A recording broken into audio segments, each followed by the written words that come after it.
Oh man, good people, man. How y'all doing today? Hope everybody feeling blessed, feeling good, man. I thank God for everything. Thank him for being good to me, man. Thank him for being good to me. Welcome to another episode of Rev Mio TV, where we discuss things dealing with my life, my testimony. Man, I do got some upcoming interviews, man. It's gonna be quite interesting. You know what I'm saying? Dealing with other people in their life and their situations, and involving the criminal justice system and stuff like that, man. I think y'all gonna find it interesting, right? But welcome to Rev Mio TV, and as you all know, I served a good bit of my life in prison. I started selling drugs at age 15. By the time I was 22, I had been arrested probably a dozen times, something like that. 22, I found myself in state prison, serving a sentence of 10-3, where I did 2 years off of that. Well, later on down the line, I went to federal prison, did 13 straight years in the feds, okay? But we're going to get into this story, man. We're going to get into this story. And this channel is not I don't use vulgar language. I don't curse myself. But sometimes in talking about some of these stories and situations, then sometimes I'll have to use some words to describe the situation in the proper manner so that people will understand it, okay?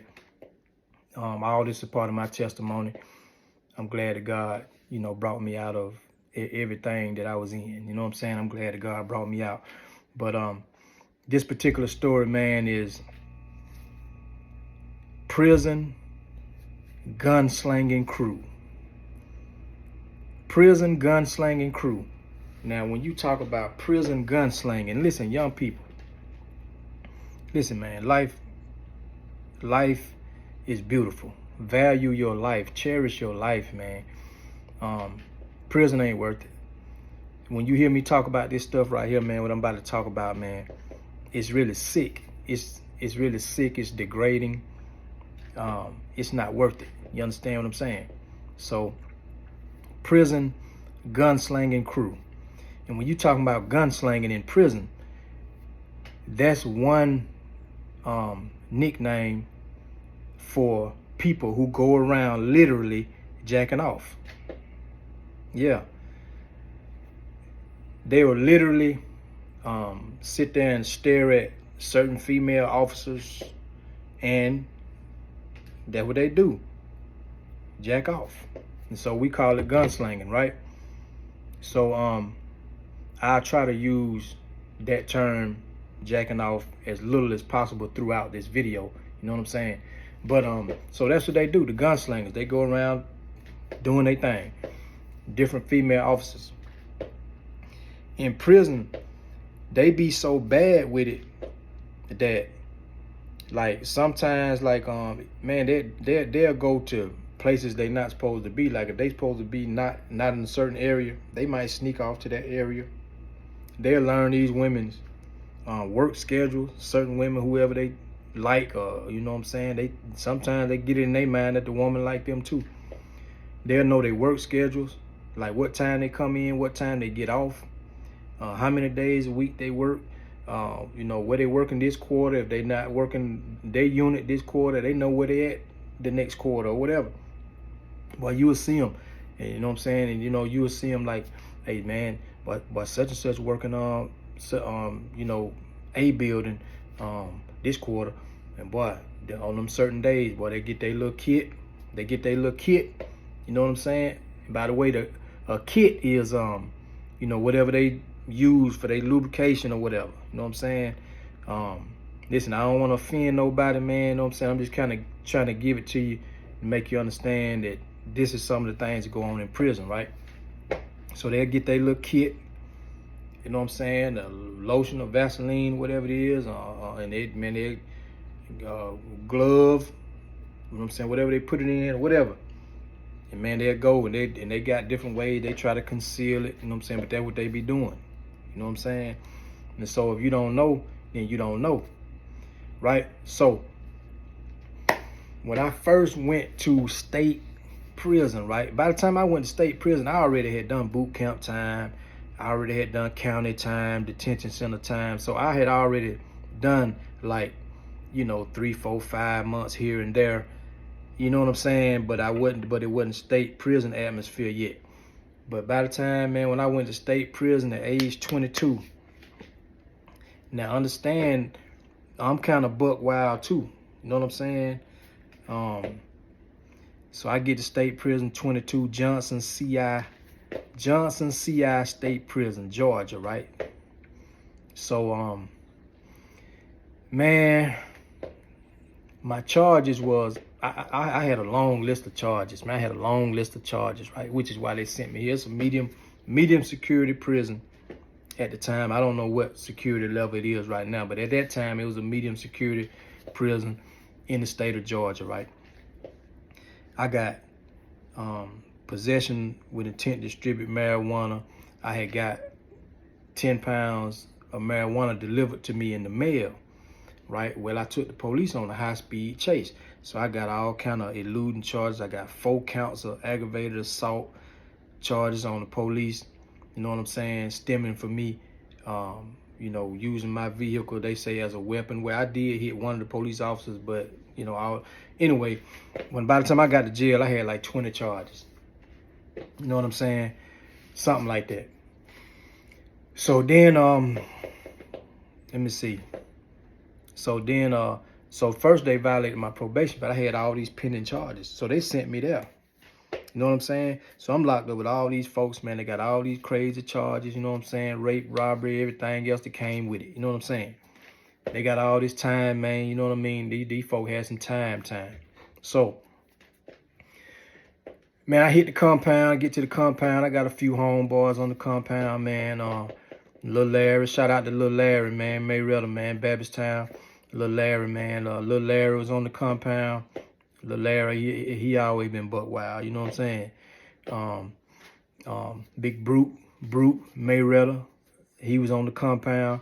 And down there, they called him 6'9", right? They called him Big 6'9". You know, Bernard was, he always been kind of a, you know what I'm saying, a big dude. Got the height on him and everything. Shout out to Big Brute, man, Bernard Rosser, man. He was on the compound, right?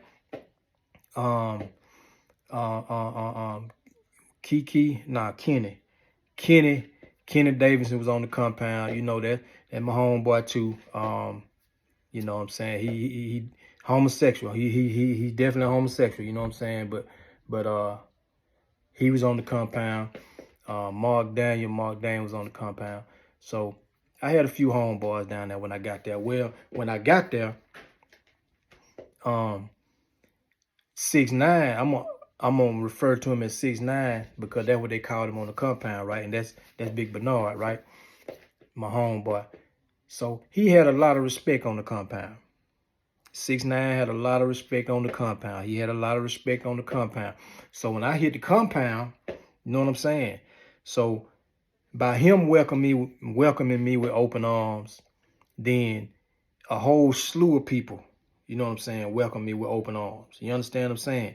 Everybody, oh man, that's big, you know what I'm saying, man, that's Big 6'9", homeboy, that's 6'9", homeboy, you know what I'm saying? So automatically, you know what I'm saying, I was received well, put it like that. So none of them was in my dormitory.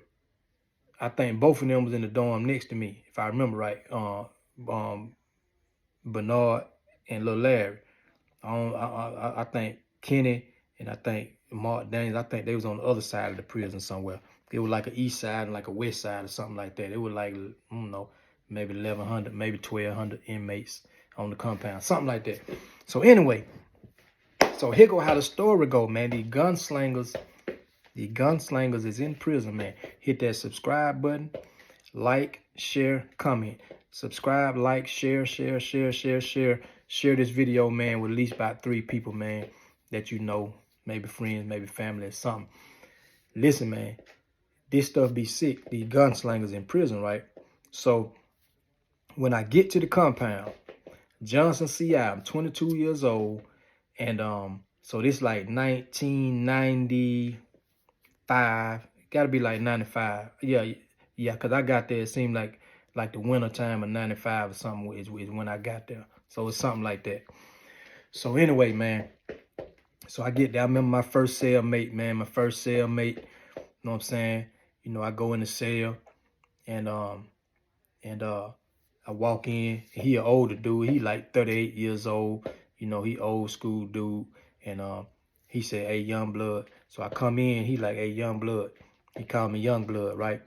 So I looked real young at the time, man. Anybody that knew me when I was in like my early 20s and stuff like that, man, I really looked like a little teenager. And I could have went to somebody high school, man. You know what I'm saying? For real, for real. So so I walk in, man, you know, so he from Atlanta. I never forget his name, Calvin. And so you know, he just get to talking and everything. And so I'm unpacking my stuff. When you get to prison, you know, you unpack your stuff, man, and everything, you know what I'm saying, like that. So I'm unpacking my stuff. And in the meantime, we're conversing, you know what I'm saying? So we having a conversation. And he telling me about his charges and stuff like that. He like, "Man, yeah, I'm locked up for armed robbery." So he had an armed robbery charge, or I don't remember if it was multiple counts or what, you know what I'm saying? But he had like 25 years or something like that or whatever, you know. He had already been locked up like 10, 12 years, something like that. He had, you know, quite a bit more to go or whatever. So, you know, so we just talking, and he kind of schooling me on the prison rules, you know what I'm saying? And, you know, stuff like that. He like, "Young blood, listen, man, I don't go for, you know, this, that, and the other. Tell me what he go for, what he don't go for, what he do, what he don't do." You know what I'm saying? So, and then he say, I never forget, he say something like, he like, "Look, man, you my cellmate, man, look, you know, if anybody," he like, "Ain't no," no, this what he said, something like, "Look, ain't nobody finna, you know what I'm saying, bother you over here," you know what I'm saying? "But if you go out there, you getting yourself into something." He said, "You go out there and you get into something, you on your own." You know what I'm saying? He said, "But if it's, you know, if it's different to where, if it's like," basically he was saying, "Look, I kind of got your back if it ain't your fault."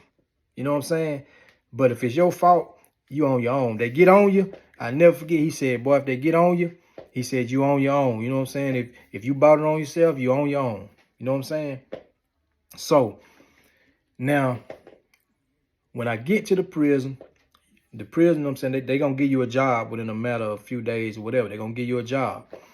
So they give me a job to go outside to work, outside to whatever they doing out there, cutting down bushes or whatever they doing outside the gate. They take you on them shotgun details, you know what I'm saying?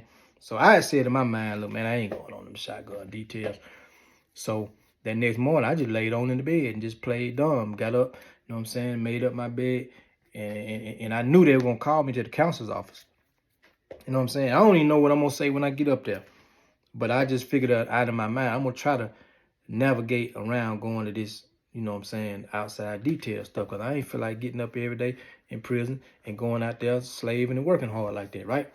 So, so sure enough, they called me up to the counselor's office, and well, I had sprained my foot before I got there. So I said, I'm gonna play on that, because I had sprained my foot. I did. My ankle really was still sprained. You know what I'm saying? So so when I got up there, the lady was like, "You supposed to went out on work detail. What happened?" You know what I'm saying? I said, "For real?" I said, "I ain't even know." You know what I'm saying? So I'm playing dumb. I was like, "Yeah, I ain't even know." And I was like, "What kind of work is it?" And she was like, you know, describing it to me or whatever. I was like, "Oh shoot, I don't even know if my ankle hold up right now." You know, so I was, look, man, I'm playing the game. I'm playing the game. I'm playing the game, right? So I said, "Yeah, if you look at my file," I said, "you'll see I had a bad sprained ankle." You know what I'm saying? I had sprained my ankle at Jackson State Prison. I'm at Johnson now, but I had left Jackson. I sprained my ankle at Jackson. And so I said, "Yeah, you look at my file, then you see I got a bad sprained ankle and stuff. I'm showing my ankle is still swollen and stuff." So she was like, "Oh, well, they got this other detail that they just now starting, where they gonna use some of the inmates to work at night in the dormitory for just, you know, maybe an hour and a half or something after they lock everybody down. You just clean up the dormitory, and then you can sleep. Then the next, because you work overnight, supposedly overnight, but really it's like an hour, hour and a half. Then you ain't have to get up in the morning when everybody else get up. I ain't had to get up, make my bed up or nothing yet. You know what I'm saying? I could sleep all the way through to lunchtime if I wanted to. You know what I'm saying? I could lay in the bed while everybody else had to get up. So me and the other, whatever was, 3 or 4 people that got on this detail, we could lay in the bed, you know what I'm saying, kick back while everybody else got to get up and, you know what I'm saying, make up their bed and all that stuff. So I'm telling you that for a reason now, you know what I'm saying? So now Miss Jackson about to come into play and the gunslingers, okay? But now I'm going to need everybody who hearing this on Facebook to slide on over to YouTube, Rev Mio TV, okay? This right here to be continued, YouTube, Rev Mio TV, okay? All right, so here we go. So I get on this particular detail where I'm working at night, where everybody else, when they lock down the dormitory, then everybody locked in their room, everybody locked in their cell, except for me, Fuller, and I think it was this one white dude, man. Years later, too, man, this dude went on, I saw it on the news years later. His name was Jerry something. It was a white dude, Jerry something. But years later, I saw on the news where he went on like a high-speed chase from the police, got in a shootout. And if I remember right, they shot him dead somewhere between Chattanooga and Dalton, Georgia, or somewhere up 75 up there. But so it must have been me, Fuller, and the white dude, Jerry. You know what I'm saying? So everybody locked down, then we'll come out or stay out and like sweep up the dorm, wipe off all the tables, you know what I'm saying? Clean up anything that's just been messed up, clean up the TV room, sweep everything up, you know what I'm saying? And then mop the dorm or whatever, right? So now, so the next day, I ain't got to get up, right? So I'm laying in the bed the next day, the next morning. Now, remember, this is a brand new detail. So some of the officers not even really aware of like inmates still getting to sleep in the morning. Everybody got to be up. So I remember, man, I'm laying in the bed. I'm asleep one morning. You know what I'm saying? The next morning, whatever. I done so-called worked overnight. I'm laying there asleep, and all of a sudden, I hear somebody saying, "Hey, you. Hey, what you doing in bed? Get out of that bed. Hey, you." So I pull my, you know what I'm saying, my cover, you know what I'm saying, and I peep up. Say, "What you doing in that bed?" So my cellmate trying to say, you know, he trying to explain to her like, "Miss Jackson, you know they done started this detail. He work at night now. He ain't got to get up." You know what I'm saying? And so I said, "Yes, ma'am. You know, you get out that bed. What you doing in that bed?" So I'm looking at this lady talking to me, and she cute. You know what I'm saying? She got nice shape. She's a black lady, right?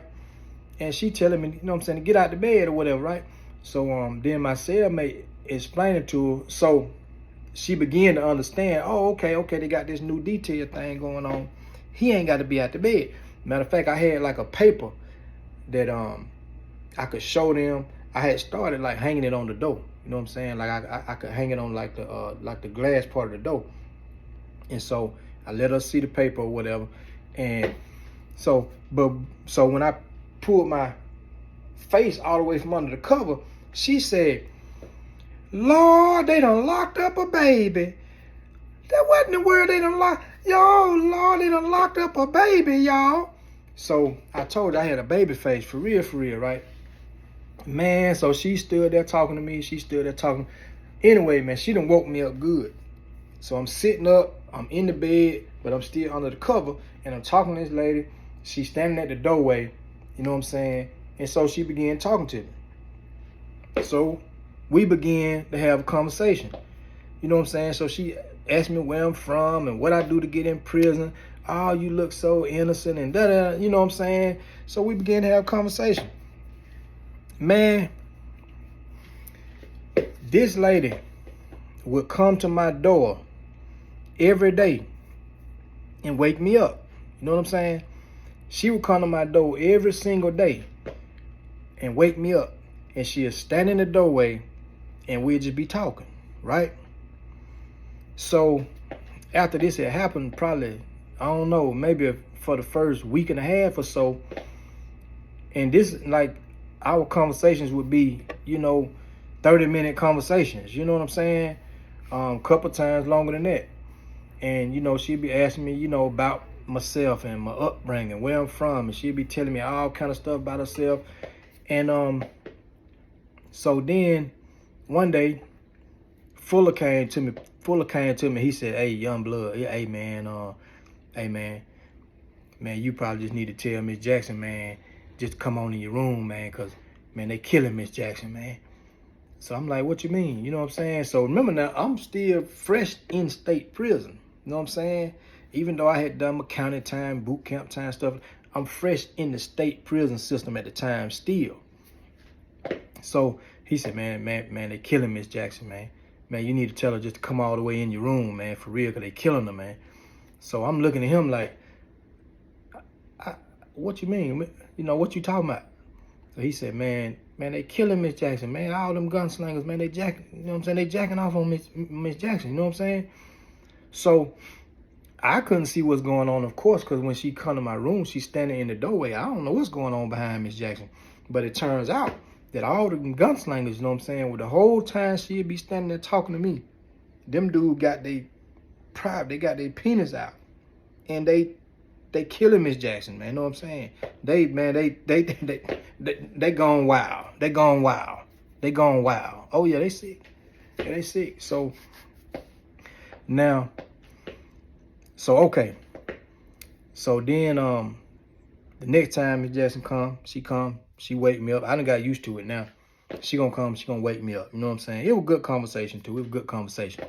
So then, of course, too, everybody telling me, like, everybody want to give you, try to give you pointers and give you game and this, that, and man, young blood, boy, Miss Jackson like you. Man, I'm telling you, boy, you need to do such, boy, you need to do this and that. Everybody trying to tell you what to do. You know what I'm saying? But they not knowing, too, that I had kind of been through a similar situation before. I had went to a detention center one time, and I was there for, it was like 100-day, one of them 100-day detention center type things, right? I had been there before, where what happened in that particular case was it was a kitchen lady there named Miss Griffin. And Miss Griffin was a white lady. And I remember, man, like my first, not the first day there, but my first day on my work detail, which was the kitchen at that particular place. So, okay, we're going to come back to Miss Jackson, okay? We're going to come back to Miss Jackson. So now Miss Griffin, I went to my work detail that first day, and when I came in there, man, she did the same thing Miss Jackson did. She like, oh, they don't lock you up. Oh, you so, man, this lady used to pinch my jaws and stuff like this. She be pinching my jaw. Oh, you're so cute. Oh, I can just take you home with me. Oh, you're just so cute. And she do that every day. You know what I'm saying? Walk up to me, pinching my jaws and stuff, right? And at the time, man, I'm young and, you know what I'm saying, and managed and you know what I'm saying? At that time with Miss Griffin, I probably was like 19. You know what I'm saying? Something like that.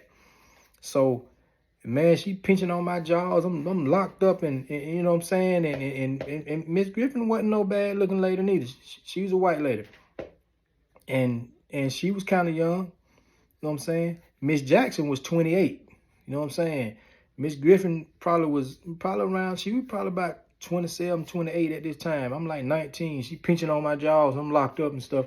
So at that time, like, inmates was in my ear talking about, what you need to do. Boy, you need to get Miss Griffin back here. You need to do, man, you can get Miss, man, I'm telling you, boy, look here, I fell for it. So one day we was coming out of the, I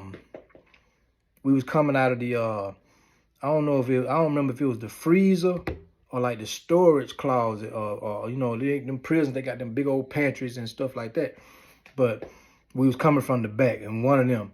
And one day it was just me and her coming out of there. And I said something out the way. Boy, I said something out the way. Boy, I said something out the way. You know what I'm saying? And boy, I remember she stopped and she said, "What you say?" And I was like, well, I ain't say nothing. You know what I'm saying? You know, I try to kind of play it off. You know what I'm saying? But and she was like, "Oh, I know you didn't say what I think you said." And I was like, "Oh, nah, I ain't, nah, You know what I'm saying? Like, you know, I'm trying to like the neither confirm nor deny whatever kind of, you know what I'm saying? But look, that was the last day she ever pinched my jaws and stuff. She ain't never do none of that no more. She ain't wasn't no more. Oh, you so cute and you so handsome, pinching my jaws. Like, all that was over with. So anyway, fast forward. So now I'm in a similar situation with Miss Jackson, right? And so everybody telling me, you need to do this, young blood, you need to do that. I'm telling you, man, Miss Jackson, she'll go. Miss Jackson, why she, you know what I mean, and this and that, you know. So now so the guy Fuller had came and told me, you need to tell Miss Jackson to come in your room, man. So them dudes will quit, you know what I'm saying, gunslinging. So them folks will quit gunslinging behind her, right? So that's what I tell Miss Jackson. So Miss Jackson, when she come to my room the next time, she, you know what I'm saying, holler, call him a name. Like, she'll come in, man, and start, like, she got to where she'd come in and she'll just be shaking me or something. You know what I'm saying? She might not even call my name first. She might shake my leg or something like that, or come and grab me and say, Brinson, get up. You know what I'm saying? Come on, let's talk. You know what I'm saying? And so then I told her, I said, Miss Jackson, I said, Miss Jackson, I said, you know, I don't mind talking to you. I like talking to you. But you can't just keep standing at the door, Miss Jackson. You got to come on in. You got to come on in the room. So she was like, what you mean come on in the room? She was like, boy, you ain't finna get, you know, I was like, nah, Miss Jackson, I ain't talking about that. I said, Miss Jackson, you know you got them gunslingers behind you. You know what I'm saying? I don't even want them dudes disrespecting you like that. You know what I'm saying? She was like, what? Them nasty this and that. I was like, Miss Jackson, you need to just come on in. You know what I'm saying? We gonna talk. You need to just come on in the room. You know what I'm saying? So she started coming in the room. She come on in the room, and you know, so she'll be out. Man, them dudes were mad. Then I started seeing like the dudes, like they'll be walking by, like, you know, because they couldn't see her the way they, you know what I'm saying, you know, everything, like all this, you know, they didn't have a good view like they, you know, did have previously or whatever. She'll come in, sometimes she'll stand against the wall, you know what I'm saying, like by where the toilet is. She'll stand against the wall right there. Or she'll come all the way in, she'll tell me, move on over. She'll sit at the foot of my bed, you know what I'm saying, and we'll just sit there and have a conversation. She'd be looking all in my locker, you know what I'm saying? She'd be looking for like pictures and stuff like that. So, that's another thing too. So, because when she started coming to my room and stuff like that, and I seen, you know, she was just a cool vibe, then, you know, hey, man, I'm writing home, calling home. Hey, man, y'all need to send me some pictures. Send me some of them club pictures, you know what I'm saying? And this, that, and the other, you know. So, I had some females too. And so I get my little pictures in, and I wanted Miss Jackson to see my pictures. You know what I'm saying? So she be asking me, well, who is this? Well, who is this right here? Oh, you just so mannish. She said, oh, you look so innocent, but you so mannish. You know what I'm saying? And this, that, and the other, man. She just be, you know what I'm saying? It turned into, you know, kind of some little minor flirt and stuff like that. But it was never nothing that went beyond that. You know what I'm saying? But that's just one story of the gunslingers, man. You know what I'm saying? The gunslingers, man. Boy, them gunslingers vicious, boy. They vicious, man. Them gunslingers vicious. You know what I'm saying? So yeah, they was doing their thing behind Miss Jackson. As long as she was standing there, you know what I'm saying, with her, and she, like I said, she was a very, boy, she could have been a stripper. For real, for real. Miss Jackson could have worked at the Blue Flame. You know what I'm saying? She was that, you know what I'm saying? She was that fine, for real. But them dudes started getting like upset when she started coming in my room because they didn't have the same view. You know what I'm saying? And then especially if she like would sit on my bed, because then she would sit there and she like look at me right here. But then if she turned her head, like she could see out the door. So she could see, like, them dudes be walking by, man. They be walking by like, God, man, you know what I'm saying? But them gunslingers serious, man. So listen, man, young people, if you don't want to find yourself in them kind of situations, man, listen, man. Find you something positive to do. Stay out of these folk jails and these folk prisons, man. Okay. Stuff gets sick, it get real. You don't want to be driving your mama crazy, your daddy crazy. Now, man, you don't want to be taking them folks through all this stuff, man. And your homeboys, man, 9 times out of 10, man, your homeboys not gonna ride with you. You know what I'm saying? The people who gonna be taking care of you, visiting you, sending you money, it gonna be your girl, your mama, your daddy. You know what I'm saying? Most times it's your girl and your mama. You know what I'm saying? So, hey, man, y'all be good, be cool, man. Love y'all, man. Y'all be blessed, man. Stay out of them penitentiaries, man. Okay? Don't be no statistic, man. Love y'all, man. Be blessed, all right? Subscribe, like, share, comment. Subscribe, like, share, comment. Share this video with at least 3 people, man. Y'all be blessed, all right?